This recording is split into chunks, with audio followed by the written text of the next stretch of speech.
Hey guys, this is Nazario with some real talk. Today's subject is going to be laying hair on a latex piece. It's a lot of methods to laying hair. There's quite a few ways that people do it. One way that I started doing it is rubber cement. Rubber cement works because it's latex based. The method I use now is casting latex. I'll come, put my latex on, lay my hair, rub it down, lay some more latex on top of that, rub it down. You got to think of the hairline when you're hairing a piece.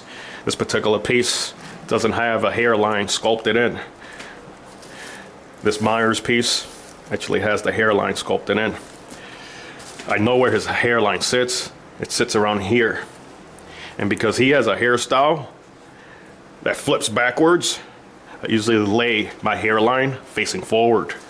I'll lay it forward and lay it that way. That's the first thing I work on, a piece like this.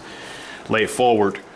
So when the whole piece is haired and the latex has dried, I can flip over the piece, revealing the hairline. So I'll lay it forward and then work from the back forward and lay my hair. A lot of people lay their hair, and mass companies out there lay their hair. They'll lay a row of hair over here and then jump up here and lay another row to cover the latex. I think that's being a little stingy. To me, it looks unprofessional, because if you lift the hair up, you're able to see the mask underneath, the exposed latex. I lay hair very tight, that if you flip over any layers of hair, you will never see my mask underneath it. It'll be nothing but a head of hair. After you're done laying your hair, because you're working your way from back to front after you start laying, you're pretty much gonna end at around the top of the head, and you're gonna lay the hair with no latex exposed in the end. You put a nice bead of latex and actually lay fibers on it and let that dry.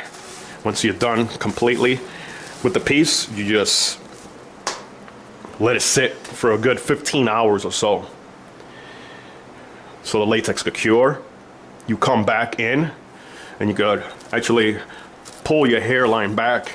At that point, you could start finalizing your piece. Latex hair laying, you're gonna have a lot of hair fibers coming out.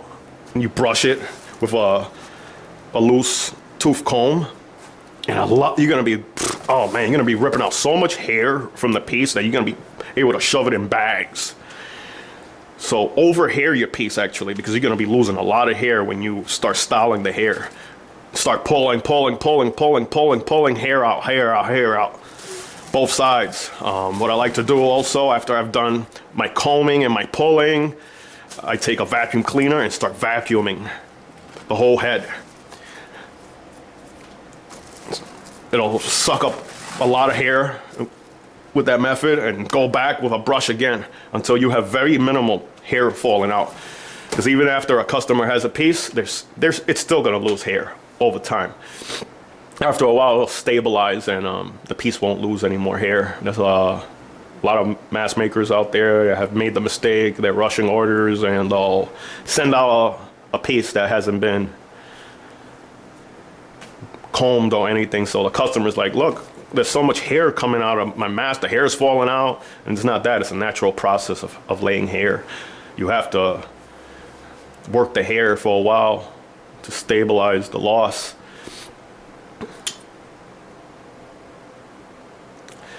Also, the hairline. A lot of times you might pull your hairline back and it'll look jagged if the latex you didn't get a good line with the latex. What I usually do at that point is pull my hair forward again and lift it up, and I take a glue gun and I'll glue my hairline and press on the mask and continue the hairline until where I want it and let that dry. At that point, when you flip over the hair again, it'll have a very sharp hairline to it. That's about it when it comes to laying hair. I want to discuss a little bit about hair punching. There's some people out there that are fans of hair punching. I personally don't punch hair. Hair punching is insane when it comes to the time it takes. A lot of people, after you punch a full head of hair, don't want to pay for the price of the labor. You're going to be like a week to 2 weeks punching hair. You'll probably go insane from it. I'm not a fan of it with latex because just think about it. You're punching a hole into latex, a hole that will not close itself up. Eventually, your hairline will look like a doll.